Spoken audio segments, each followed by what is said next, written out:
دوسری نصیحت اللہ کے نبی صلی اللہ علیہ وسلم نے فرمایا، اس امت کو رہتی دنیا تک کے انسانوں کے لیے وَلَا تَحَاسَدُوا کہ آپس میں ایک دوسرے سے حسد نہ کرو، اس لیے کہ حسد نہایت ہی بری چیز ہے، اور یاد رکھیے کہ حسد کرنے سے کسی طرح کا کوئی فائدہ نہیں ہوتا، نہ دنیاوی فائدہ ہوتا ہے اور نہ ہی اخروی فائدہ۔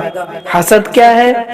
حسد یہ ہے کہ انسان اپنے دل میں یہ سوچتا ہے کہ جو نعمتیں سامنے والے کو ملی ہے وہ نعمتیں مجھے ملے، اس سے کوئی سروکار نہیں، بس یہ خواہش، یہ آرزو اور تمنا ہوتی ہے کہ وہ نعمت اس کے پاس سے ختم ہو جائے، چنانچہ وہ اسی میں کڑتا رہتا ہے اور اس کا چین و سکون غارت ہو چکا ہوتا ہے۔ اس لیے اللہ کے نبی صلی اللہ علیہ وسلم نے اپنی امت کو یہ ارشاد فرمایا کہ اے میری پیاری امتیوں، وَلَا تَحَاسَدُوا تم آپس میں ایک دوسرے سے حسد نہ کرو۔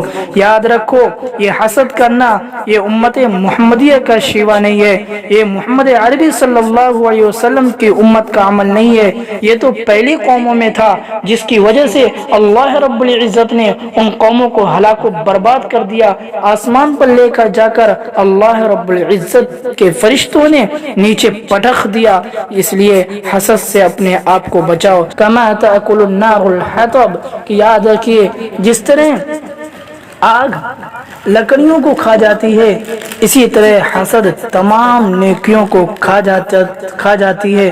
نتیجہ یہ ہوتا ہے کہ جب ہم اللہ رب العزت کی بارگاہ میں حاضر ہوں گے تو ہمارا دامن عبادتوں سے خالی ہوگا، کیونکہ ہم نے حسد کیا تھا زندگی میں اور مرتے دم تک ہم حسد کرتے رہے۔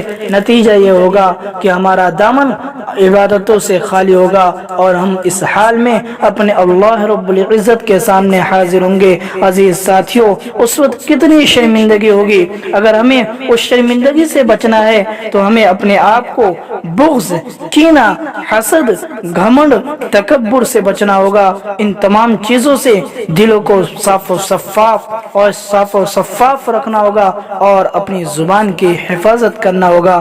اللہ رب العزت زبان کی حفاظت کی توفیق عطا فرمائے، حسد جیسی بری چیزوں سے ہم سب کی حفاظت فرمائے۔ وآخر دعوانا ان الحمدللہ رب۔ اسی طرح کی اچھی ویڈیو پانے کے لیے ہمارے چینل کو لائک، کمنٹ، شیئر کریں۔ جزاک اللہ خیرہ۔